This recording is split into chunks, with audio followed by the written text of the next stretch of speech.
Thank everybody. A lot of energy on day one. Everybody across the country is going to say that. Thought you can see the depth in our program, the way we practice was a lot better last year from year one, and we've taken another step going into year three. The special teams, thought we got some great punt work, and thought we made some big plays at receiver. Brandon Hayes, it's really good to have him back. It's really good to have Chandler Pittman back, even though he toughed it out and played last year. Like, he's back, and the ability to do all the things he can do in personnel was big. And Dylan Lawrence flashed again, really flying around back there. Got involved with a lot of plays that you got to be really talented to get there and make plays. But all in all, good first day of install. Our kids pretty much know that. It's about the fourth time they've been through it, and so got to get in here, get hydrated, got to get ready to go again. We got to go one more day without pads, and then we get to play real football, right? Y'all know how I feel about football without pads. So with that, I'll open it up. Or maybe I didn't see Averie Habas not there today. Yeah, Averie has got a medical issue right now that I can't talk about, so he's out for a little while. We've got great hope that we're going to get him back really soon, and but he's got something going on. He's a tremendous young man, great Golden Eagle, does everything right all the time, but he's going through something that's above my pay grade to talk about, and but we hope to have him back in the near future. Just when you think you have your linebackers healthy? We do have, he played outside back. We got Jaleel Clemens, Josh Carr, and Tremont Henry. It's hard to have more than a 3 deep plus one, even if you're Alabama and Georgia. I know everybody likes to harp on that, and that's been an issue for us, but yeah, he wasn't here today, but we got Jaleel Clemens, Josh Carr, and Tremont Henry, and Caleb Garner. So we got a 3 deep plus one, which is, that's what you want, even if you're at Ohio State or wherever. So. Coach, you speak of the huge benefit of being able to have OTAs, and what stood out to you this year's OTAs compared to last year's? Yeah, just the ability to hand the keys over to our young men. Just like raising children. When they're 5 years old, you can't. At least I don't think, as a parent, everybody gets to raise their kids how they want to. I don't think you should leave them at home by themselves. But as they get older and you train them how to do things, you can go to the grocery store when they're 12, 13, whatever. You can leave them at home for a little while and come back. We're at a place now going into year three with so many older guys, we can leave the house and they can run it. And not only can they run it, they can run it right, because wrong type of work is more detrimental than work. You know what I mean? You want to work the right way. And so going into year three, I think we've been able to work more because our older guys know how to work the right way. Coach, in what ways were you encouraged by the quarterback play today? A lot. Yeah, I thought it was a good first day. I think they're really taking to the offense. They were made accurate balls. Thought our kids made a lot of plays. Thought they were able to make a lot of plays with the ball location, and thought they made some good checks. And so we just got to continue to grow and move with that. You've talked about the excitement around the depth that you have this year. Now that you've got everyone out here, what are you feeling about it? Well, I think the case in point was just like what Andrew said. Habas is not here. We still got Josh Carr, Jaleel Clemens, and Tremont Henry. Like year one, we wouldn't even been able to. We'd have been playing somebody out there that, couldn't start at Jeff Davis County.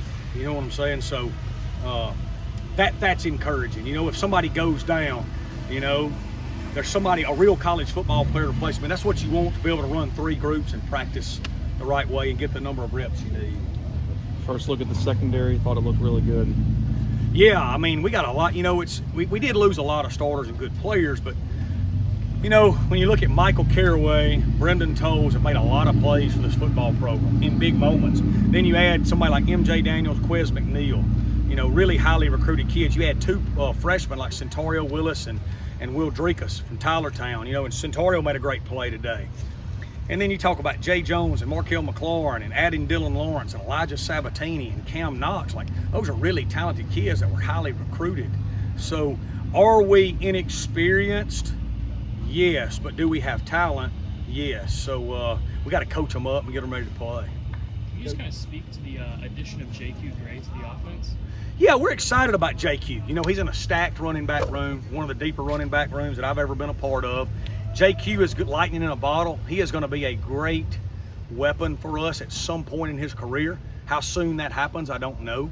But before he leaves Southern Miss, people will know who that is, Coach, I didn't have Sabbatini during the spring. Any takeaways just from the summer you can add on him? Yeah, well, number one, we know he's a physical kid because we knew him from high school. We know where he comes from. His granddaddy's been a long time great coach in this state, and he's a tough guy, and he can really run. So, you know, it's been great to add. It's been great to give another coast kid. You know, we love the coast here. That we feel like the coast is Southern Miss's place. And so he's a really good kid. He smiles, and we're excited to have him. You got it for your week. He is over there with Dylan Lawrence right now, so he's to the field. Yep. That's not right. He is with Dylan Lawrence to the boundary. Jay Stanley's to the field. Him and Dylan are to the boundary.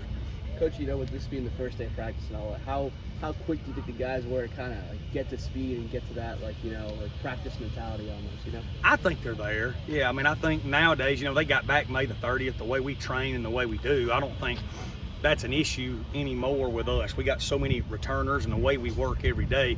So I don't think that's an issue as far as getting the speed. You know, we got to put pads on. You can convince yourself of anything when you don't have pads on, because at the end of the day, football's played with pads. And some people rise to that. Some people sink to that, sink below that.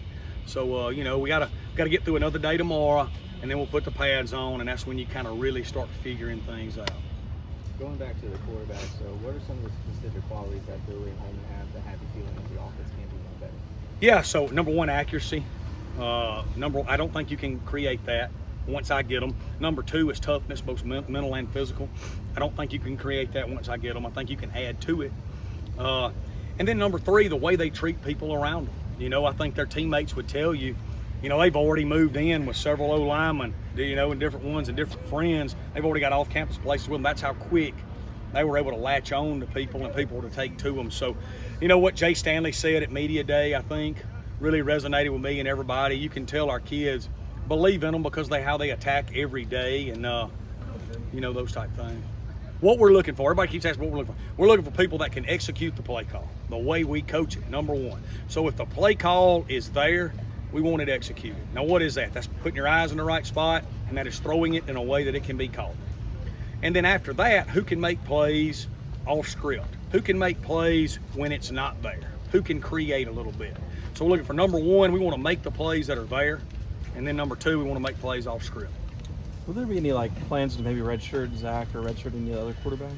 Well, we'd like to name a starter, and we'd like for him to play so well that his name's on this stadium one day. And after that, we never waste a year on anybody at any position. So if Zach's the starter, we ain't gonna redshirt him. You know what I mean? If Zach's not the starter, then we'll look at all avenues as the season goes along. Anything else?